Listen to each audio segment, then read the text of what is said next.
Bisa? Okay, boss. Magandang hapon. Ganda nga po din, Joel. Kumusta naman? Eto, welcome. Ito yung sabi ko Hard Times Sports Bar. Dito nagte-training. Actually, we're located at Timog Avenue. So mga mahilig na magbilyar.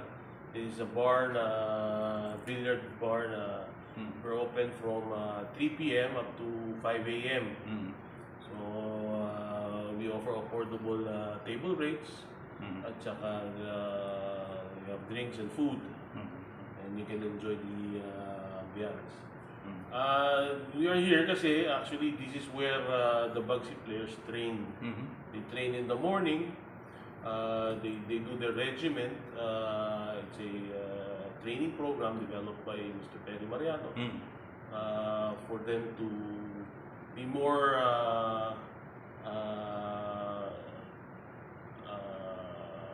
to better hone their skills in the field of billiards. Notably, many of our famous players already underwent this training program. To name a few is Dennis Ampulio, Carlo Biado, Jeff Ignacio, lahat po yan nagdaan sa training na ganito.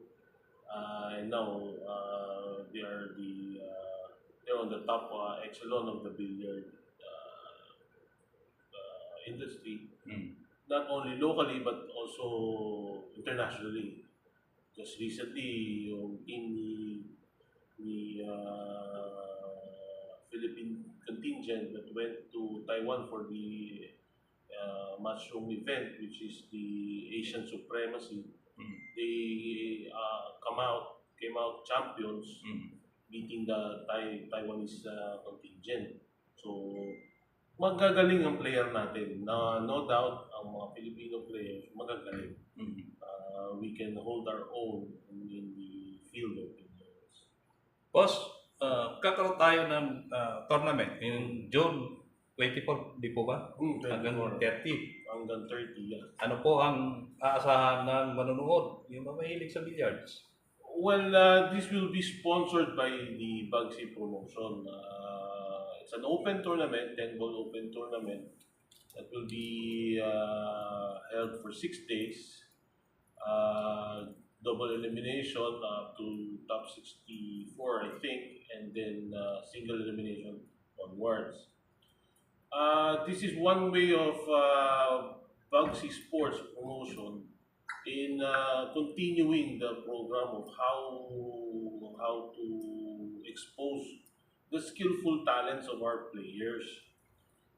Like I mentioned nga, kita mo, internationally we can, but eventually the ultimate goal of Bugsy is he also wants to make Philippines, Quezon City in particular also, as the mecca of pool. Ibig sabihin, kung ang mga Pilipino nating players dumadayo pa sa ibang bansa just to compete, bakit hindi natin sila padayuhin dito? So we are going to try to develop a lucrative billiard industry in the Philippines where tournaments, leagues, match-ups, the works, para yung mga international players, sila naman yung magdadalawang isip na, let's go to the Philippines. Nandun yung pinakamagagaling. Doon natin masusubok yung galing natin. And aside from the good, the lucrative prices or yung challenge na gusto nyo malamang magaling talaga kayo, punta kayo rito. Di ba? Subukan nyo. Subukan nyo yung galing nyo. Hindi yung dadayuhin namin kayo parati dyan, tapos tatanong hindi naman pala namin kayo. Di ba? So, well, that's one of the main problems kasi ng mga players natin dito. They don't, actually the resources, they don't have the ample resources to travel. Magastos talaga eh.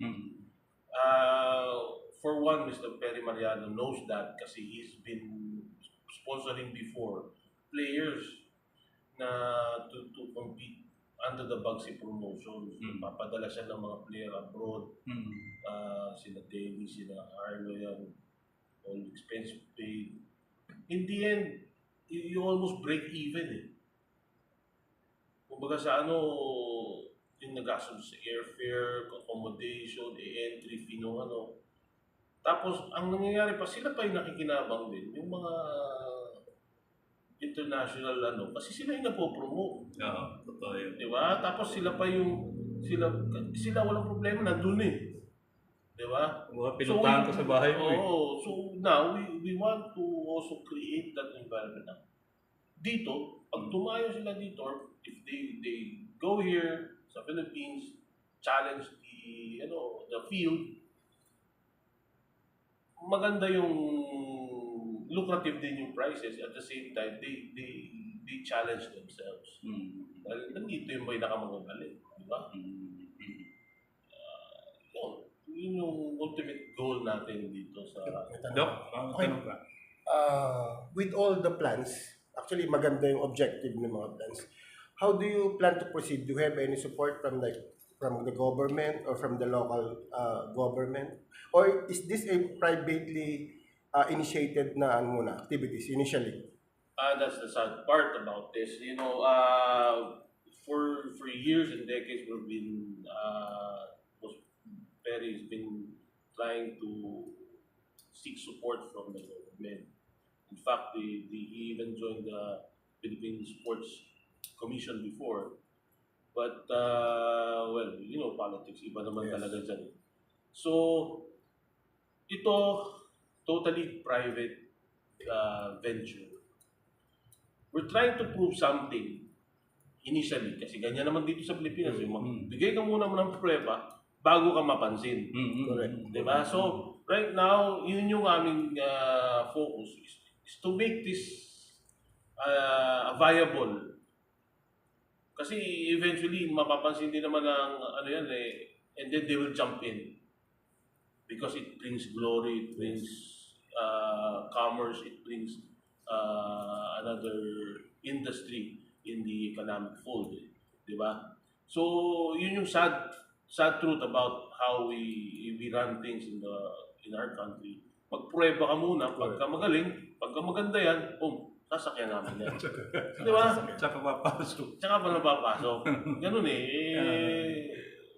Ano lang naman yun. That's the sad truth about how things are. So, pero kung yung umpisa pa lang, iingat mo na yung ng suporta, they're very skeptical about it. So, there's always skepticism involved. Sabihin, nakakitin nyo lang yun. Magkakakitaan. So, this is all coming out from private individuals who wanted to really develop this. Kasi may potential. This is where most of our athletes excel. May pruweba na tayo. There's already the proof that we can be the GOAT in this field. We have EPREN. So with the plans of discovering new talents, diba? Kasi mukhang kailangan natin ngayon ng mga bagong mga talents. Yes. With the plans, paano po yung plans ng group na like paano tayo makaka-discover? Kailangan ba natin mapunta sa mga province, mga ganyan? Yeah. Or yung pang tournament, sufficient na siya? Or kailangan regionalize? Or mga ganun ba yung magiging sistema natin sa ano? We have a planned vision about at this point, we just focusing now on the resurgence of the billiard industry.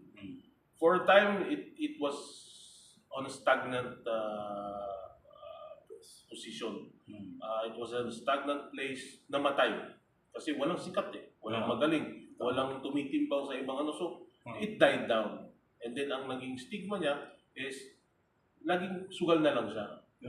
Pustahan na lang naging gilid-gilid. Ganyan. So, nakakaawa yung industriya.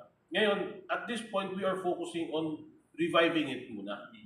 Okay? So, now that we're seeing the nice response from the billiard community, nabubuhay na uli.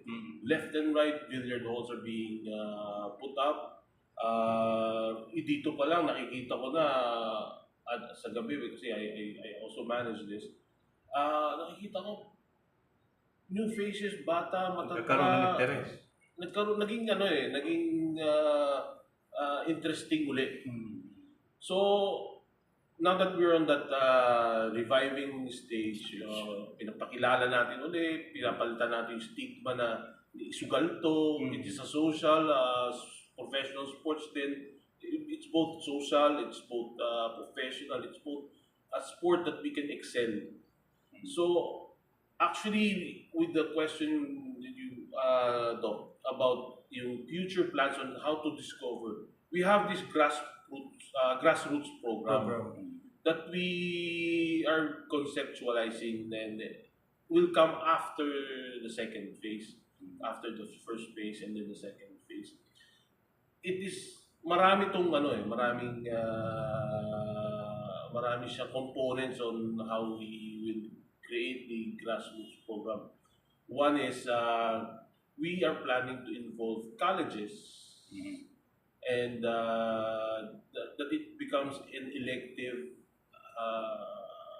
sport or subject that young ones can be a member of a certain club, and then these clubs will battle out each other on a tournament program. Parang ganun. So, it was done before, also spearheaded by Mr. Mariano and CBL ng dati, National Collegiate Billiards League.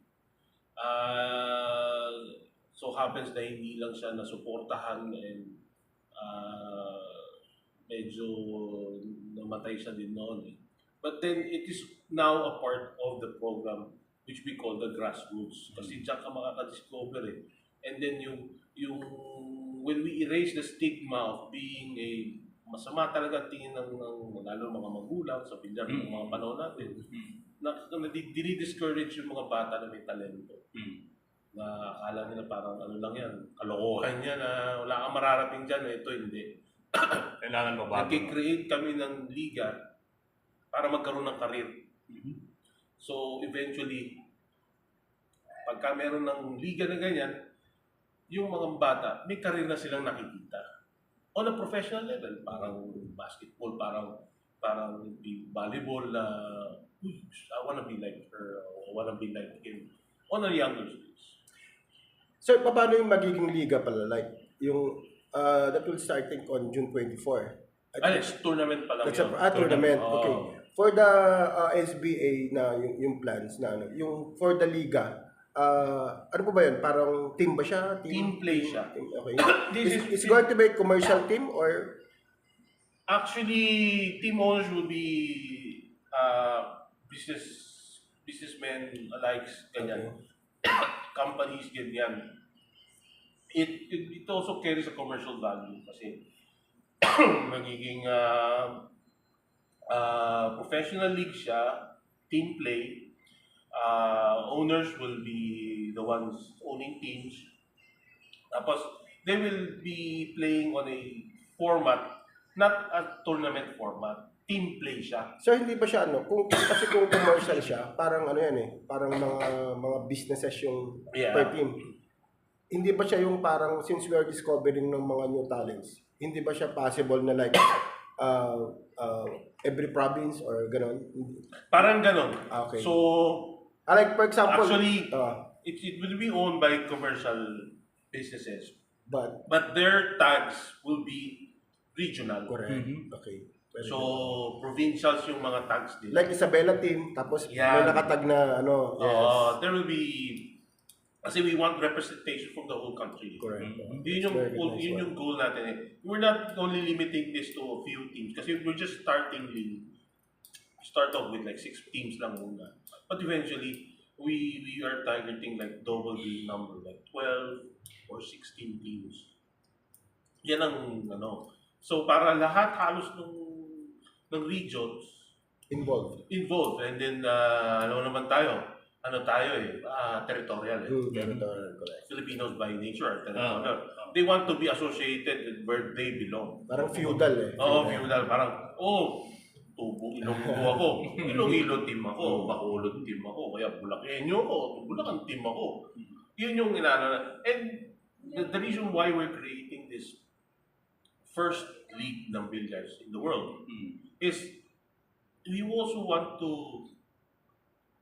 try naman to put a halt on that individualistic ng bilyar. Yung thinking nila. Oo na, ako yung Isa lang. isa lang.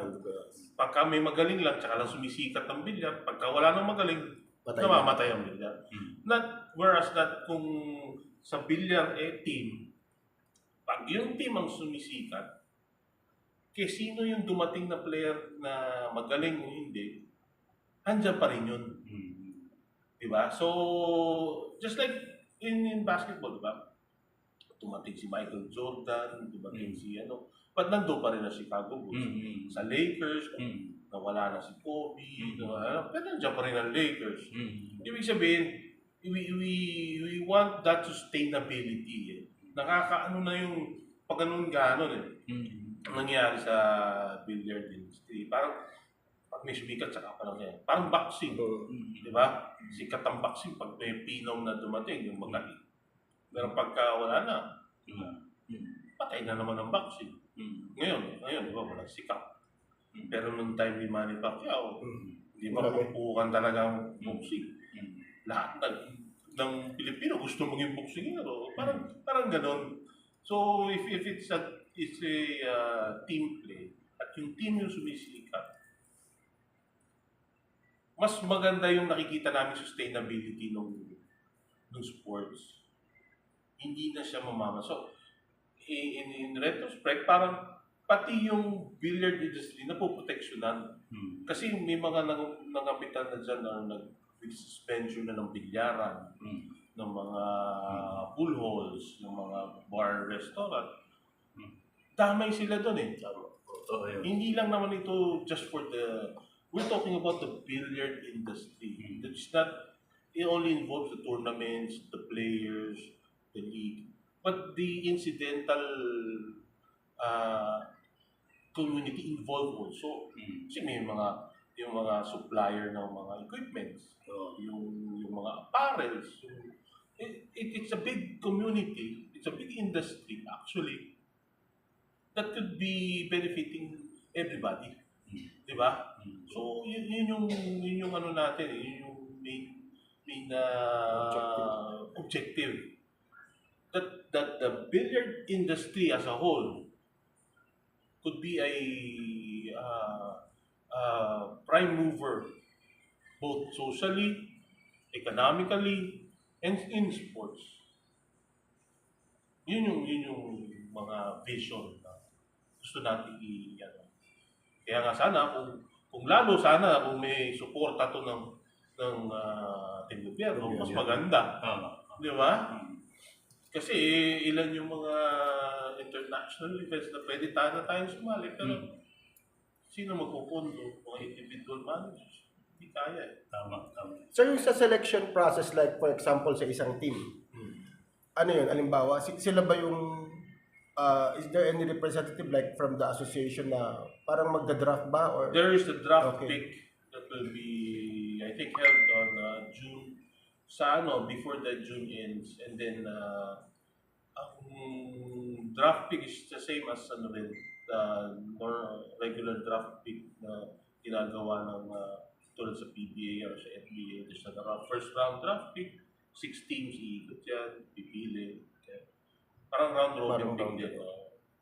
Same format na rin yung pinili namin.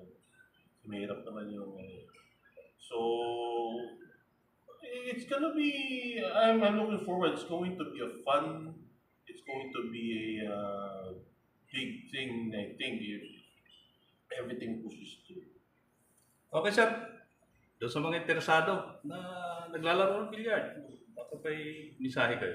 Yeah, ang ano lang namin, we will lay down all the foundation on how we could make this, ang lang natin, ang hihingi lang suporta lang from them. Katulad ng mga tournaments. These are stages on how we plan to make this successful. So yung mga tournaments na yan, yung mga leagues, hindi lang ito para sa benepisyo namin. Katulad na nabanggit ko, marami ang makikinabang dito. As a whole, the industry of billiards will benefit from this. Yung as a player, magkakaroon ka ng sariling trabaho na, hindi ka na yung nag-ano sa gilid-gilid, isang kahig, isang tuka. Yan ang buhay ng bilyarista. Isang Hindi kahig, naman isang bumusta. tuka yan. Pagka nanalo, one day millionaire, Mm. kinabukasan pulubi na uli. Hindi na yun sana gano'n ang gagawin natin ngayon. Magkakaroon kayo ng professional job, you're a professional athlete, you will be secured with your career. Parang gano'n. Okay, maraming salamat, Sir Jojo. Okay, thank you.